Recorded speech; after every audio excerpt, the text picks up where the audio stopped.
বিক্রমপুরের মেয়ে হয়ে বরিশালের একটা রেসিপি নিয়ে আসছি, কারণ এই রেসিপিটা আমার কাছে অনেক বেশি ভালো লেগেছে। বরিশালের জলটুপা রেসিপি নিয়ে এসেছি। বানানো কিন্তু অনেক সহজ, কিন্তু খেতে কিন্তু অনেক মজা। জলটুপা রেসিপি বানানোর জন্য 2 কাপ ছোট চিংড়ি মাছ নিয়েছি, আর নিয়েছি পেঁয়াজ, রসুন, কাঁচামরিচ। এখন আমি এগুলো সব একসাথে ব্লেন্ডার করে নিব। এই রেসিপিটা আমি এক বরিশালের আপুর কাছ থেকে শিখেছি, সে আমার পাশের ফ্ল্যাটে ছিল। ওই আপুটা আমাকে রান্না করে খাওয়াইছিল, আমার কাছে অনেক ভালো লেগেছে, এই জন্য আপুটার কাছ থেকে আমি আবার শিখে নিয়েছিলাম। ব্লেন্ডার করা হয়ে গেছে, এখন আমি একটা প্লেটের মধ্যে নিয়ে নিচ্ছি। এখন আমি এর মধ্যে দিয়ে দিব হলুদের গুঁড়া, মরিচের গুঁড়া, ধনিয়ার গুঁড়া, স্বাদ মতো লবণ দিয়ে সুন্দরভাবে মেখে নিব।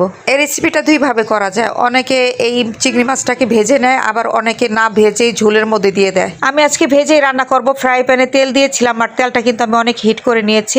এখন বড়ার মতো করে ভেজে নিচ্ছি। আমার কাছে বরিশালের এই বিখ্যাত রেসিপিটা অনেক বেশি ভালো লেগেছে। চিংড়ি মাছ দিয়ে তৈরি তো আমার বাচ্চারাও খেতে অনেক বেশি পছন্দ করেছে। সবগুলো বড়া আমি উল্টিয়ে পাল্টিয়ে ভেজে নিব।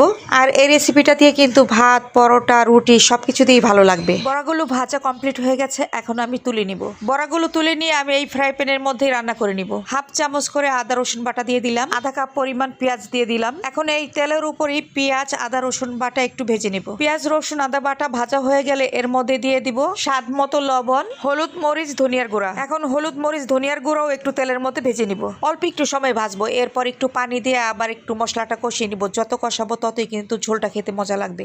এই তো একটু পানি দিয়ে দিলাম। এখন পানি দিয়ে আবার একটু কষিয়ে নিচ্ছি। ব্লেন্ডার করার সময় কাঁচামরিচ দিয়েছিলাম, এখন আবার 4টা কাঁচামরিচ দিলাম। আর আমি ব্লেন্ডার করে নিয়েছি, যারা ব্লেন্ডার করতে চান না তারা পাটে বেটে নেবেন।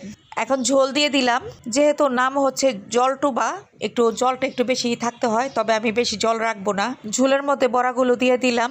কিছুক্ষণ ঢেকে রান্না করেছি, এখন একটু উল্টে পাল্টে দিলাম। চিংড়ি মাছের বড়াগুলো ভাজা ছিল, তাই রান্না হতে কিন্তু বেশি সময় লাগবে না। আর মশলা তো সুন্দরভাবে আমি কষিয়ে নিয়েছি, এখন ধনিয়া পাতা দিয়ে নামিয়ে ফেলবো। আর চিংড়ি মাছের মধ্যে কিন্তু আমি জিরা দেইনি। চিংড়ি মাছের যে একটা নিজস্ব ঘ্রাণ আছে, জিরাটা দিলে কিন্তু ওই নিজস্ব ঘ্রাণটা থাকে না। আলহামদুলিল্লাহ, খুব মজার রেসিপি রান্না করা হয়ে গেল। এখন বেড়ে নিচ্ছি। আমার প্রিয় আপু, ভাইয়া, ভাবিরা, আমার ভিডিওটা কেমন লেগেছে কমেন্টসে জানিও, আর ভালো লাগলে ফলো দিও।